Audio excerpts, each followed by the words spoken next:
I'm Dr. Eric Smith. I'm here with RightSizeRightNow.com. I'm here to talk to you about the single biggest reason why chiropractors fail or fail to excel in practice. You all know it very well. It's called the fear of rejection. The reason why it's important to understand this in chiropractic practice is in order for us to be successful in practice, we have to sell chiropractic. That's the name of the game. Well, it doesn't matter if you're selling chiropractic or you're selling practic or you're selling vacuums. What's important to understand is that all sales requires a confrontation between you and your customer. Okay? The result of that confrontation is going to be the acceptance of your goods, products, and services, or it's going to be the rejection of your goods, products, and services. Now, where the challenge comes in is we as chiropractors tend to take that rejection personally.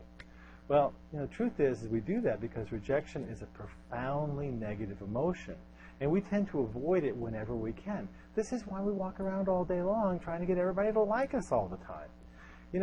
What it comes down to with any emotional response, any negative emotion, truthfully, human beings are pretty limited. We're pretty poor at managing our emotional responses to these negative feelings. In fact, we're so inadequate at emotional management that we tend to resort to fantasy, denial, suppression, even addictive behaviors, all to avoid having negative feelings. So we as chiropractors are having this whole emotional agenda associated with the sales process of chiropractic, but what the patient is experiencing is cost. Because the primary reason why people reject chiropractic has now and has always been to do with cost, money. So chiropractors are not stupid. We figured that out a long time ago, and we all engaged in what I call the chiropractic fantasy. And the fantasy is that if we reduce the financial barrier between the public and chiropractic, that we as chiropractors will never be rejected. We won't have to deal with all these negative emotions. So the extremes of this behavior are going to be the philosophically or even mission-style practices that focus on the philosophy and the principle but not on the money. They're also going to be the clinics that offer the $19 adjustments and the membership-based clinics. A personal favorite of mine to watch, because it just doesn't work so well, is the third-party reimbursement or evidence-based clinic.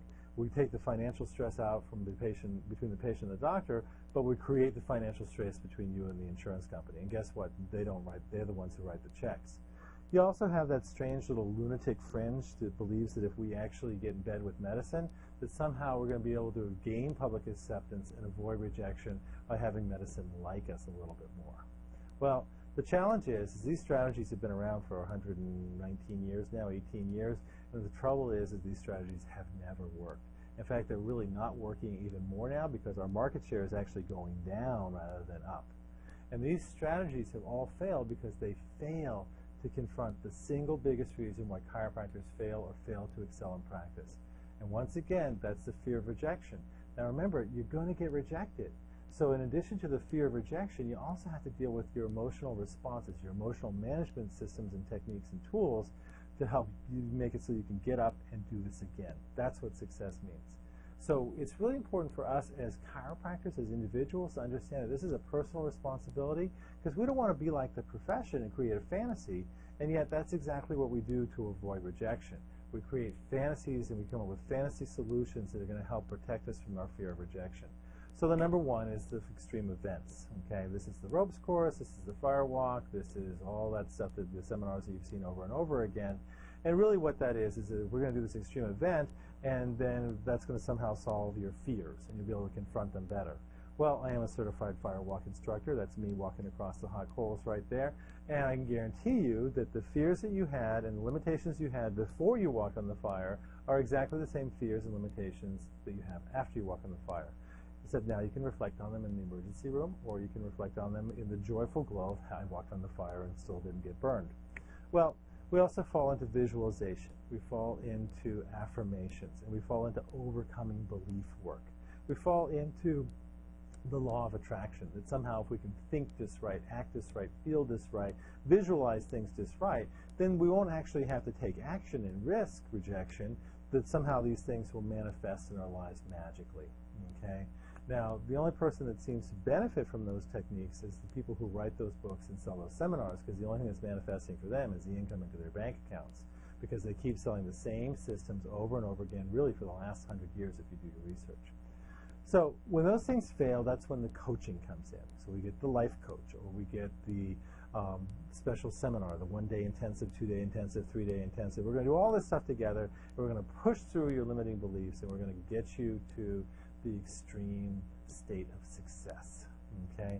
Well, the trouble is ultimately these things don't really work. Again, except for unless you're the person who's selling the seminar. So we also fall into the idea of using exclusive products. So you're going to be the only chiropractor with a laser, the only chiropractor with a decompression table, the only chiropractor with a high-low table back in the day. You're going to be the one with the exclusive product, okay? Or maybe you've got exclusive technique. You're the only upper cervical, the only prostate, the only this or that in your area. And all these things have value, and all these things have some merit to them, but ultimately they don't really pave the way for success, because what success requires is it requires that you take action. Now that action has to be intelligently based. That action has to utilize state-of-the-art technology.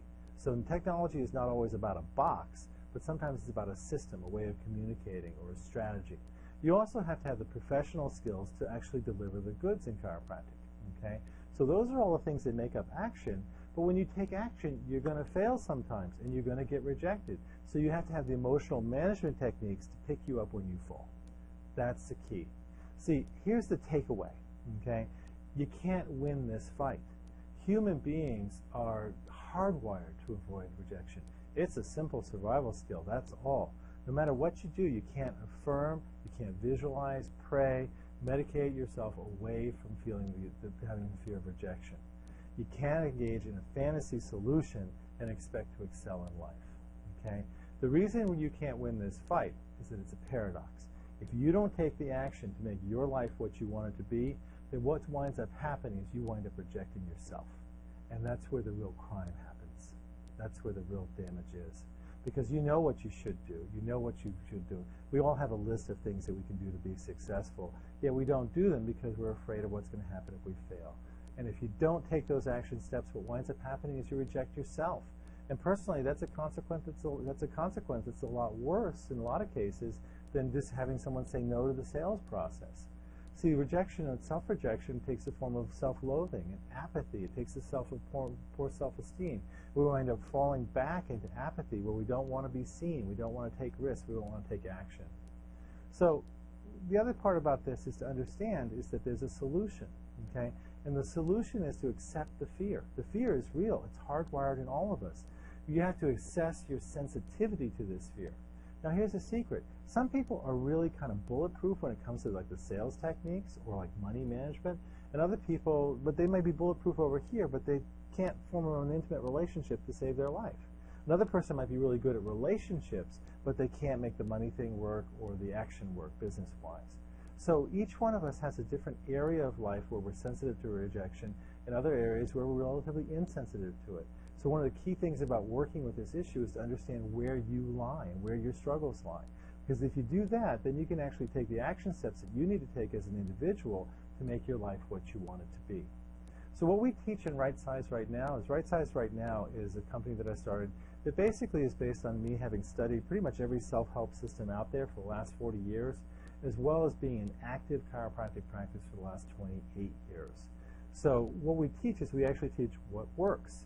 And the key thing is to understand how sensitive you are to rejection and in what areas of your life you have a sensitivity to rejection. But what I want to urge you to do is to take that step, okay? Because the key thing is that you only have this one life to live, okay? And you can only take action today. And those actions you take today really may affect the lives of millions of people tomorrow.